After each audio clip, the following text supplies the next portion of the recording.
Hello everyone. चलो शुरू करते हैं इस स्टोरी का एक नया एपिसोड। और तुम सब तुम्हारे कानों में ईयरफोन ज़रूर से लगा लेना, क्योंकि स्टोरी को अच्छी तरह समझने के लिए ईयरफोन ज़रूरी है। और चलो शुरू करते हैं एक नया सफ़र। शौर्य, जिसने आज दिन भर अपनी शक्ति का पूरा उपयोग करके बिना रुके पुतलों के साथ लड़ाई की, वह अपने कमरे में आकर साधना के लिए बैठ गया। जैसे जैसे उसका साधना स्तर बढ़ रहा था, आध्यात्मिक ऊर्जा की जरूरत भी बढ़ने लगी थी। अब उसका और हरे रंग से चमक रहा था। आज वह अनाहत चक्र को पार करके विशुद्ध चक्र में पहुंचने वाला था। उसने अपनी भैरवी साधना को शुरू किया।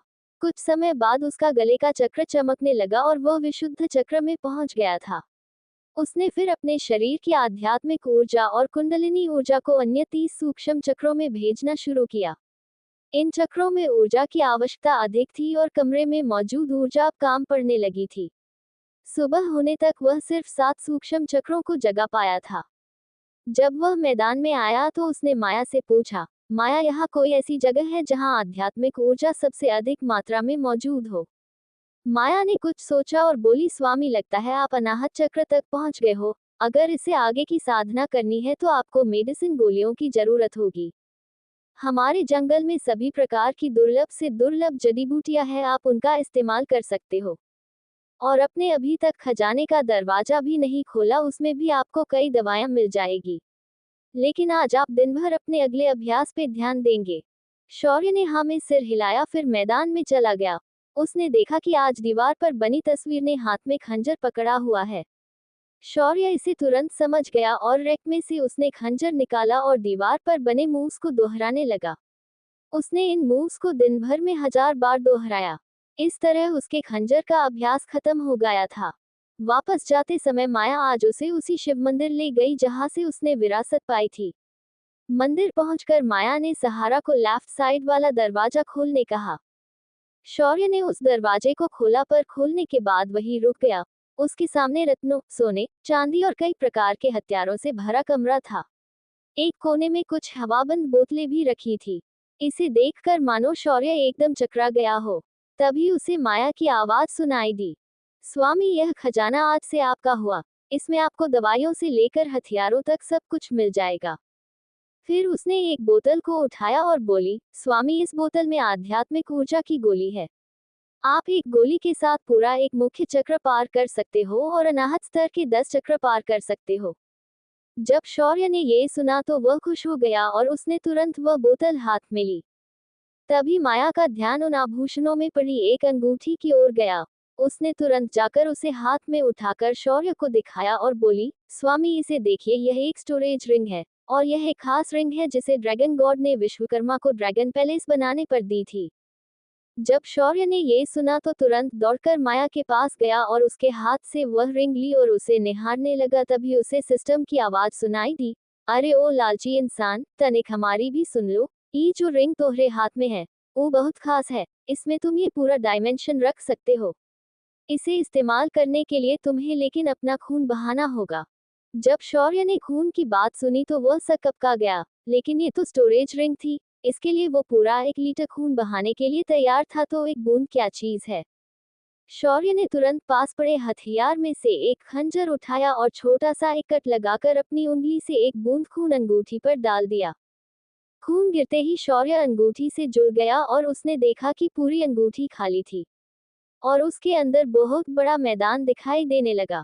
उसने फिर अपने मन से अंगूठी को नियंत्रित किया और वह बाहर आया। फिर उसने सभी बाकी हथियारों को एक एक करके ध्यान से देखा। इसमें उसने कई कवच, कई तलवारें, भाले, बर्चिया, पट्टे, गदा और कुछ गोल बॉलर्स देखे।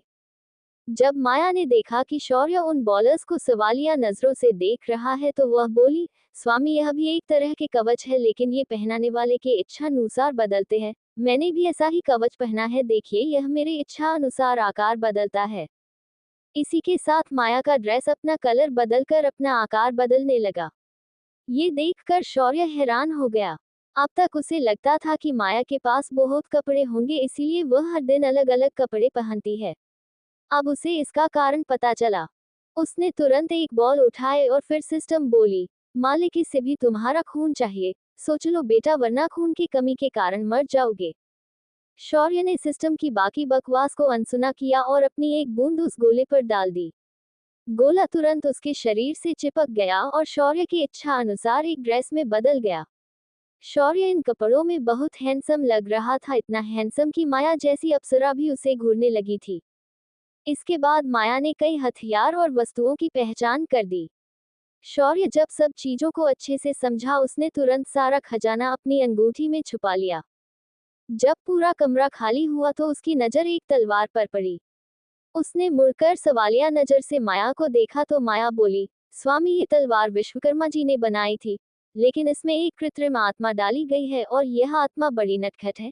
ये भी आपके शरीर में मौजूद आत्मा की तरह है, लेकिन ये ज्यादा शक्तिशाली है पर दिमाग से थोड़ी कम है। जब माया ने ये कहा तो वह तलवार जोर से हिलने लगी और उसमें से एक छोटी 5-6 साल की लड़की का साया निकाला। वो चिल्लाकर बोली, अप्सरा माया आपको ज्ञात होगा कि मैं आपकी तरह कैद नहीं हूँ, मैं यहाँ अपनी मर्जी से रुकी हूँ। अगर आपने हमारा फिर से अपमान किया तो हमसे बुरा कोई नहीं। तभी शौर्य के शरीर से एक और छोटी लड़की निकली और वह बोली, 107, यह क्या तरीका है अपनों से बड़े इंसान से बात करने का, जल्दी से इनसे माफी मांगो। जब शौर्य ने ये देखा तो वो हैरान हो गया। तभी तलवार की आत्मा नीचे सिर करके माया से माफी मांगने लगी। फिर सिस्टम ने उस तलवार को शौर्य के साथ रहने के लिए कहा, इससे वह तलवार गायब हो गई और शौर्य के हाथ पर एक तलवार का टैटू बन गया। दूसरी ओर शौर्य के मेंटल स्पेस में दो लड़कियां जोर जोर से बातें करने लगी और शौर्य का सिर दर्द करने लगा। तुम दोनों अपनी चपड़ चपड़ बंद करोगी या नहीं वरना मैं तुम्हें बाहर फेंक दूंगा। एक लड़का आंखें बंद करके चिल्ला रहा था। उसके बगल में खड़ी खूबसूरत लड़की अपने मुंह पर हाथ रखकर अपनी हंसी को कंट्रोल कर रही थी। तभी दोनों लड़कियां एक साथ बोली, जी मास्टर, वो बस हम बड़े दिनों के बाद मिले तो जरा ज्यादा ही शोर मच गया। हम ऐसा दोबारा नहीं करेंगे। इतना कहकर दोनों लड़कियां शांत हो गई। कुछ देर बाद शौर्य अपने में कमरे में लौटा और उस बोतल में से गोली निकालकर अपने मुंह में डाल दी। गोली मुंह में जाती ही घुल गई और उसके शरीर में आध्यात्मिक ऊर्जा की बाढ़ आ गई हो। उसने तुरंत इस फ्लो को कंट्रोल किया और अपने चक्रों को जगाने लगा। ऐसा करते करते पूरी रात बीत गई। उसने आज की रात में अपना अनाहत चक्र से अजना चक्र तक की साधना कर ली। शौर्य ये बिना रुके साधना के हर स्तर को पार कर पा रहा था, उसकी वजह थी उसकी भैरव साधना तकनीक। इधर बाहर माया की शक्तियों में भी बढ़ोतरी हो रही थी। वह पहले से ज्यादा खूबसूरत और ताकतवर लग रही थी। अगले कुछ दिनों तक शौर्य ने अब हथियारों का अभ्यास और साधना की। उसकी साधना अब सहस्त्रारा चक्र तक पहुंच गई थी। इस स्तर को पार करते ही वह मानवीय बंधनों से मुक्त हो जाएगा। उसने सारे हथियार चलाने सीख लिया था, साथ ही साथ आवाहन मंत्र भी सीख लिए थे। आज माया बड़ी खुश लग रही थी। उसके स्वामी ने अपनी साधना का पहला पड़ाव पार कर लिया था। वह दौड़कर शौर्य के पास आए और बोली, स्वामी आप अब साधना के पहले चरण को पार कर गए हैं, जिसकी वजह से हम दोनों भी अब इस डायमेंशन से बाहर जा सकते हैं। क्या इस डायमेंशन से हम बाहर जा सकते हैं? इसका मतलब मैं जो सोच रहा था कि हम यहाँ फंसे हैं वो सच नहीं था। नहीं स्वामी, आप इस डायमेंशन के स्वामी हैं। आप अपनी इच्छा अनुसार यहाँ से बाहर जा सकते हैं और वापस आ सकते हैं। फिर शौर्य ने कुछ सोचा और अपने आप को बाहर ले जाने की इच्छा मन में प्रस्तुत की। तुरंत उसके सामने एक गोल दरवाजे की तरह स्पेस पोर्टल खुल गया। उस पोर्टल को देखकर शौर्य बहुत खुश हुआ। आज शौर्य इस पोर्टल से बाहर अपना सिर उठाकर जा सकता था। ये शौर्य पूरी तरह आत्मविश्वास से भरा हुआ, स्मार्ट और हैंडसम बन गया था। अब हर सवाल का जवाब सामने वाले के आंखों में देखकर दे सकता है। उसे भी पता था कि आज वह एक सुपरह्यूमन बन गया है। उसकी ताकत इस विश्व के किसी भी हथियार से ज्यादा है। उसने फिर कुछ सोचा और पोर्टल को बंद कर दिया और बोला, माया भले ही मेरी साधना पूर्ण हुई है लेकिन मैं अभी वापस नहीं जाऊंगा। मुझे पहले अपनी साधना को स्थापित करना है और मैं उसे ध्यान करके करना चाहता हूँ। उसके बाद मैं बाहर जाऊंगा। अगर मैं ऐसे ही चला गया तो मेरी आभा के कारण सबको पता चल जाएगा कि मैं एक साधक बन चुका हूँ और मैं फिर सामान्य जीवन जी नहीं सकता। जैसी आपकी इच्छा, आपके लिए मैं साधना स्थल की अरेंजमेंट करती हूँ। इतना कहकर माया वहां से चली गई। इधर शौर्य अपने बदले रूप को लेकर बाहर जाकर क्या करेगा ये सोच रहा था। कुछ देर बाद वह अपने साधना स्थल पर पहुंच गया और ध्यान करने लगा। अगले 1 महीने तक उसने यहीं पर बैठकर साधना की और अपने साधना को पूरी तरह स्थापित किया।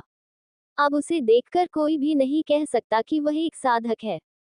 साथ ही सिर्फ उसकी पर्सनैलिटी को छोड़कर वह अब एकदम सामान्य दिख रहा था।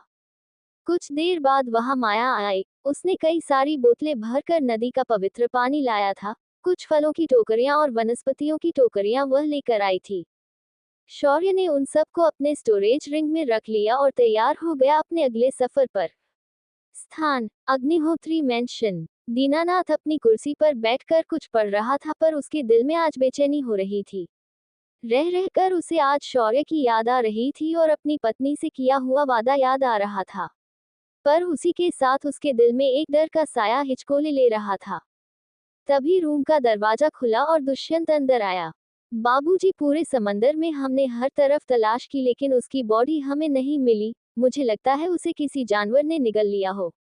दुष्यंत गड़बड़ी में बोला। ठीक है, अब तुम जा सकते हो, दीनानाथ गहरी आवाज में बोला। लेकिन बाबूजी, फिर हमें उसका अंतिम संस्कार करना पड़ेगा।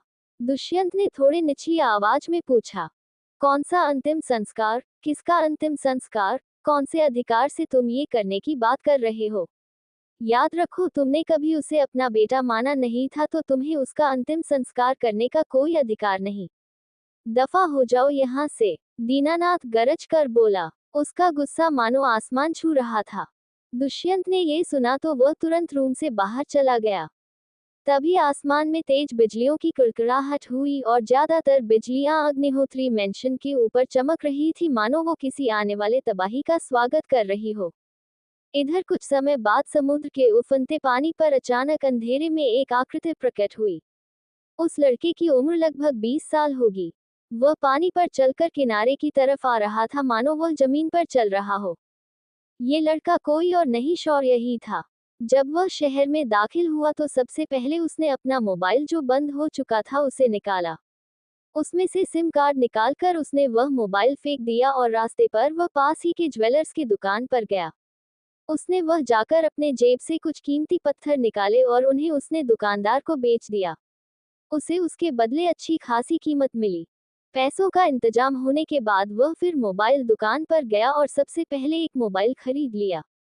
जब उसने उसे ऑन किया तो उसके मोबाइल पर कुछ नोटिफिकेशन दिखाई दे रहे थे। इनमें से एक भी नोटिफिकेशन उसके परिवार की तरफ से नहीं था। शौर्य, जो अपने होटल कमरे में गहरी नींद में सोया हुआ था, उसे अपने फोन की रिंग सुनाई दी तो उसकी नींद टूट गई। उसने जब घड़ी की ओर देखा तो सुबह के 8 बज रहे थे। उसने फिर अपनी फोन की ओर देखा तो पाया कि यह एक अननोन नंबर था। उसने उस फोन को उठाया तो दूसरी तरफ से आवाज आई, क्या आप शौर्य अग्निहोत्री है? शौर्य ने तुरंत जवाब दिया, हाँ मैं शौर्य बात कर रहा हूँ। और आप कौन बात कर रहे हैं?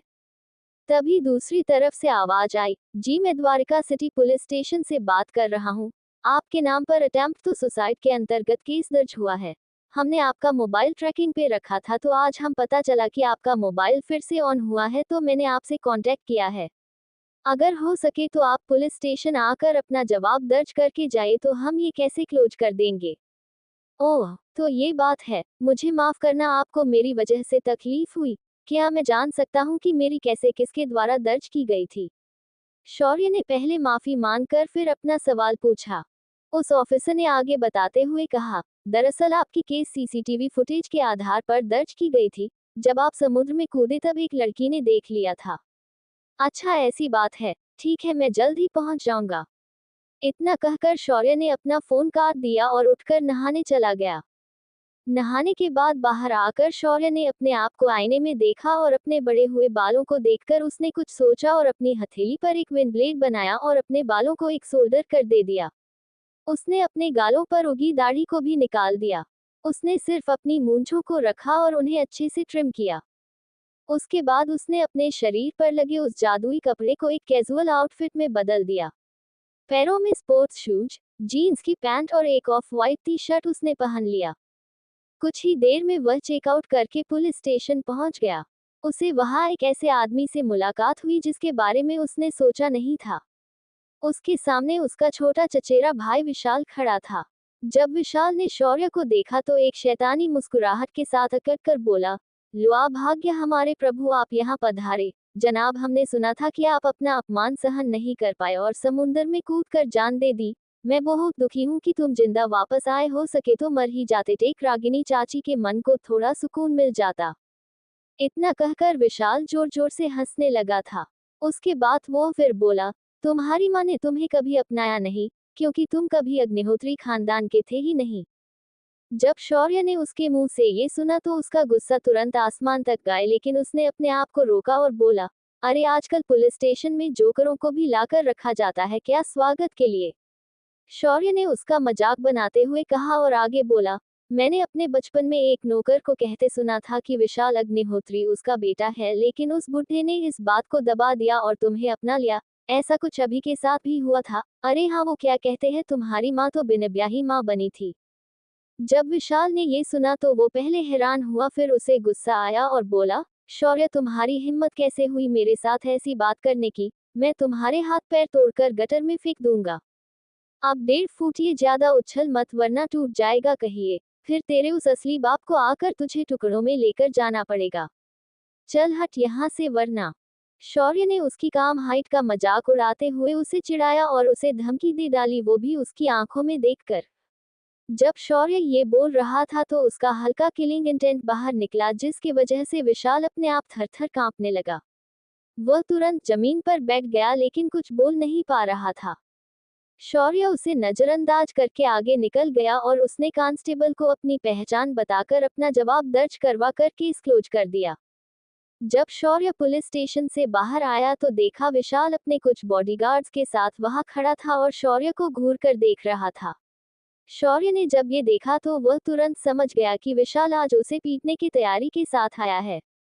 शौर्य भी उसकी तरफ एकदम आराम से चलते हुए आया और उसने अपने दोनों हाथ पॉकेट में डालकर उसे देखते हुए बोला, क्यों बे बठले, लगता है तू आज अपनी हाइट काम करके ही मानेगा। मैंने बताया था तुझे, ज्यादा उछल मत वरना टूट जाएगा। हाँ हाँ हाँ, शौर्य, लगता है पिछले 2 हफ्तों में तेरा दिमाग पूरी तरह से काम करना बंद कर दिया है और तेरी अकड़ बढ़ गई है। तुझे क्या लगता है घर से निकलने के बाद तू कुछ भी कर सकता है?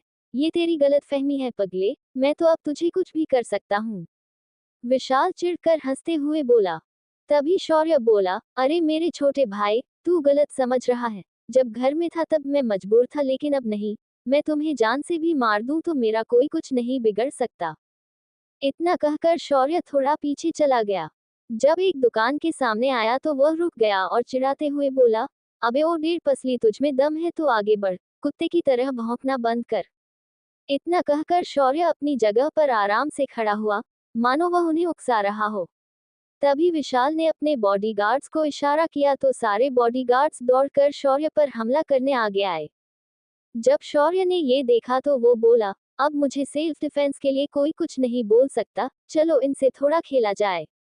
एक बॉडीगार्ड जिसने सबसे पहले शौर्य को घूंसा मारने वाला था, तभी शौर्य ने बगल में मुड़कर एक घूंसा उसकी पसली पर दे मारा। क्रैक की आवाज के साथ उसकी पसलियां टूटने की आवाज सुनाई दी और वो आदमी जगह पर ढेर हो गया। उसके मुंह से झाग निकलने लगा था। तभी एक और बॉडीगार्ड दौड़ के आया। उसे भी शौर्य ने अपने घुटने से एक जोरदार किक मार दी। उसी के साथ उस आदमी ने तुरंत उल्टी कर दी।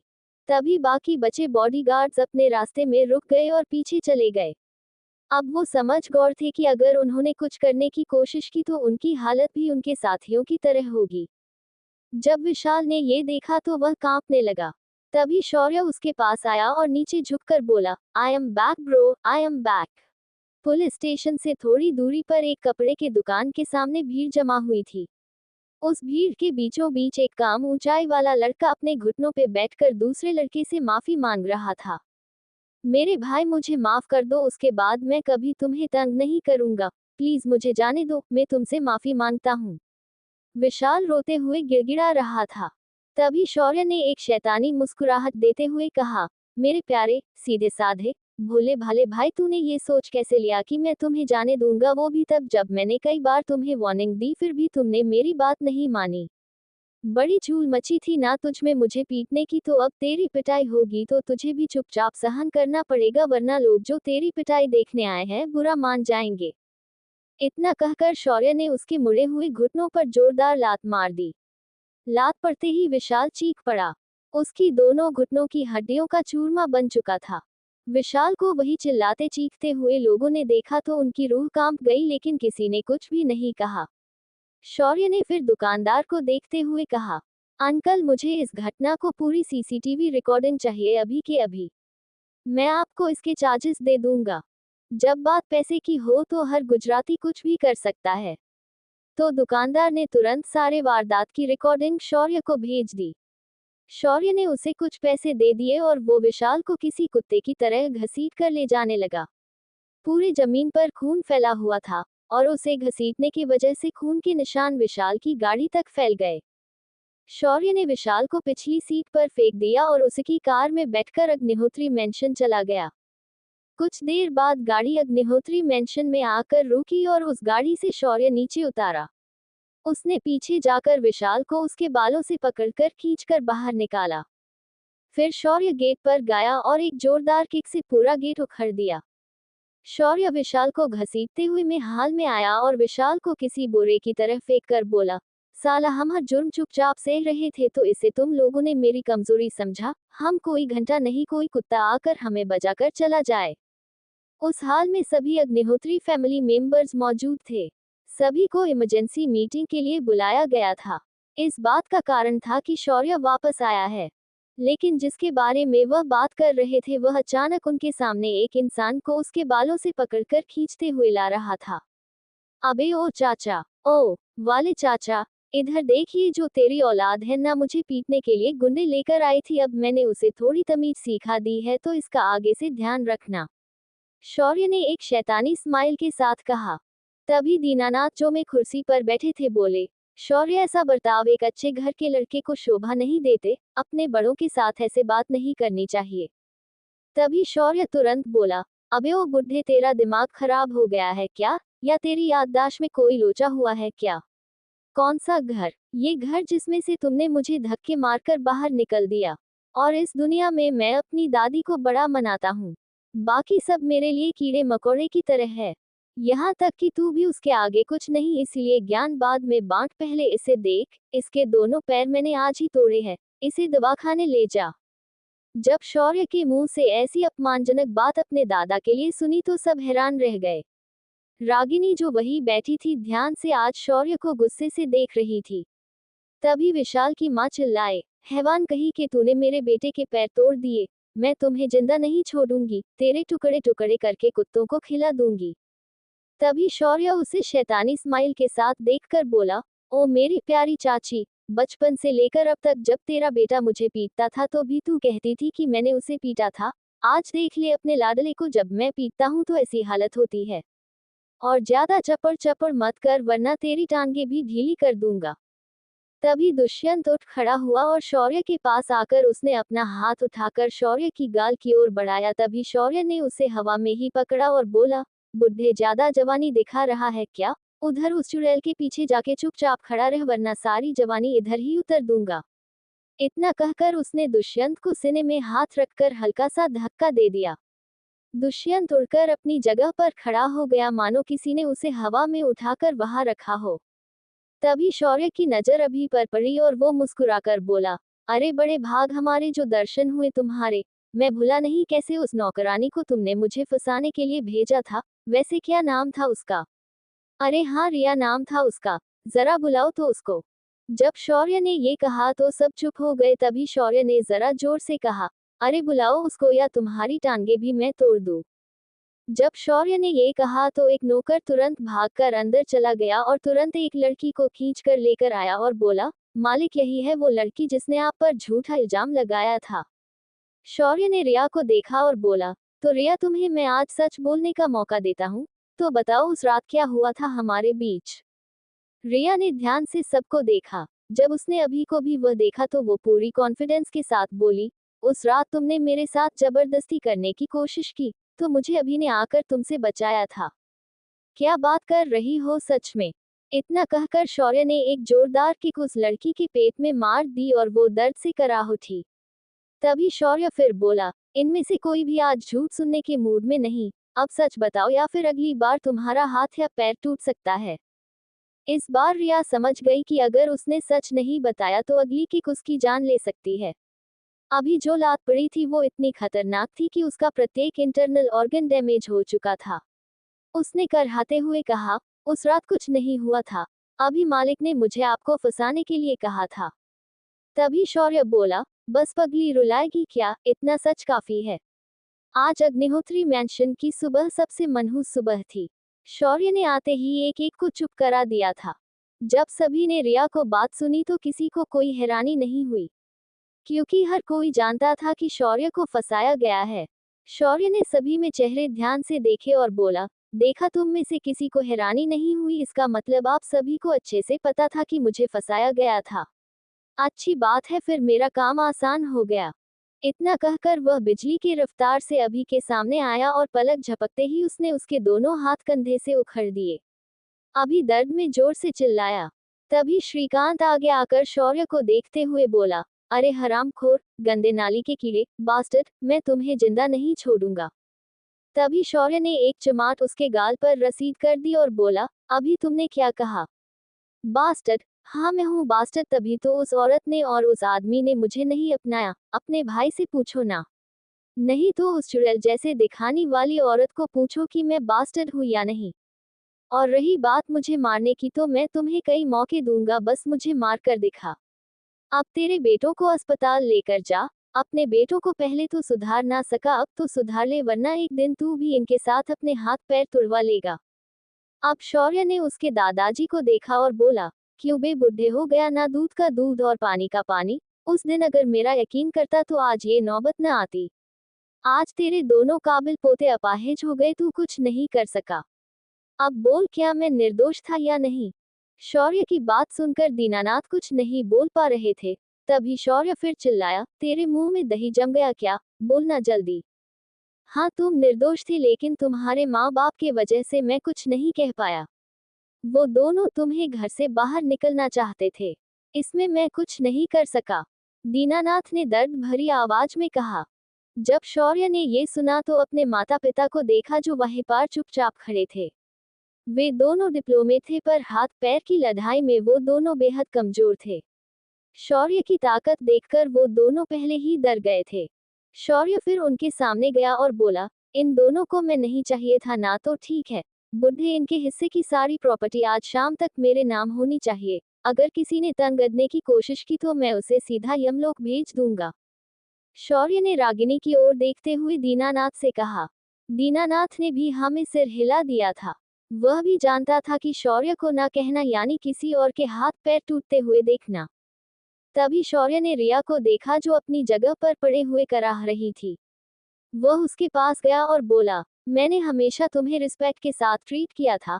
मैं तो तुम्हारे हिस्से के काम भी खुद करता था ताकि तुम अपनी पढ़ाई पूरी कर सको, लेकिन तुमने क्या किया, मुझे ही फंसाया। चलो फिर इस बात पर मैं तुम्हें आज़ादी दे देता हूँ। इतना कहकर शौर्य ने उसे गर्दन पकड़कर उठाया और उसकी गर्दन कट के आवाज के साथ तोड़ डाली। सबके सामने शौर्य ने उसका खून कर दिया था। एक लड़की को उसने एकदम निर्ममता से मार डाला था। ये नजारा देखकर हर कोई कांपने लगा था। रागिनी तो लगभग बेहोश होने वाली थी। दुष्यंत का गला सूख गया था। वहीं पर उसकी छोटी बहन, वो तो मानो उसे सदमा लगा हो, वो सीधा रोने लगी।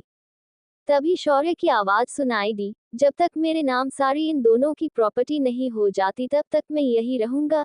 इसकी लाश को गार्डन में दफना देना, और याद रहे ये बात अगर बाहर गई तो फिर मैं तुम्हें भी अपना मुंह खोलने से पहले मार दूंगा। सभी ने हाँ में अपना सिर हिलाया और वहां से चले गए। शौर्य भी अपनी दादी के कमरे की ओर चला गया।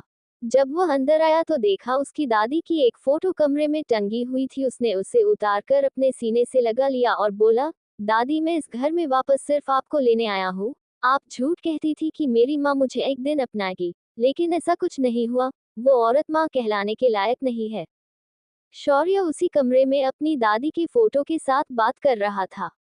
तभी सिस्टम की आवाज आए, अबे ओ चपट गंजू सुन, मुझे यहाँ पर बहुत सारे किरण हवा में दिख रहे हैं। इनमें एक अलग ऊर्जा प्रवाह दिख रहा है, क्या मैं इसे ट्राई करूँ? इसमें पूछने वाली क्या बात है, तुम इसे ट्राई कर सकती हो। शौर्य ने धीरे से कहा। सिस्टम ने तुरंत इस बहते ऊर्जा प्रवाह को खुद की ओर खींचा और तुरंत उसमें बहुत सारी चीजें ट्रांसफर हुई। होस्ट ये तो नेटवर्क है जिसका इस्तेमाल कनेक्टिविटी के लिए करते हैं। तुरंत सिस्टम ने सारे नेटवर्क पर मानो कब्जा जमा लिया और कई इंफॉर्मेशन इसने एक झटके में पा ली। इधर शौर्य को इससे कोई फर्क नहीं पड़ा। शाम 4 बजे के आसपास एक वकील प्रॉपर्टी के सारे पेपर्स के साथ वहां आ गया। उसने सारे पेपर्स शौर्य के हाथ में दे दिए। शौर्य ने सारे पेपर्स ध्यान से पढ़े और वो दादाजी के कमरे में चला गया। उस वक्त उसके हाथ में अपनी दादी की तस्वीर थी। मैंने सारे पेपर्स देखे हैं, अपने तो अपनी प्रॉपर्टी भी मुझे दी है, ऐसा क्यों किया आपने? शौर्य ने अपने दादा से सवाल किया। यह एक छोटा सा प्रायश्चित था, क्योंकि मैंने तुम्हारे दादी को वादा किया था, जो मैंने तोड़ दिया, तो तुम इस प्रॉपर्टी को रख लो तो मुझे अच्छा लगेगा। दीनानाथ ने एक दुख भरी आवाज में कहा। शौर्य इस बात को समझ गया और उसने आगे कुछ नहीं कहा। थोड़ा रुकने के बाद शौर्य ने 2 गोलियां निकाली और टेबल पर रखी और बोला, मैंने उनके हाथ पांव तोड़कर गलत किया, इसलिए उन्हें ये दवाई दे देना, वो दोनों पहले की तरह ठीक हो जाएंगे। इतना कहकर वह बाहर आया। तभी उसके सामने रागिनी और दुष्यंत खड़े थे। अब क्या करेगा शौर्य रागिनी और दुष्यंत के साथ? अब आगे शौर्य कहाँ जाने वाला था, जानने के लिए बने रहे मेरे साथ।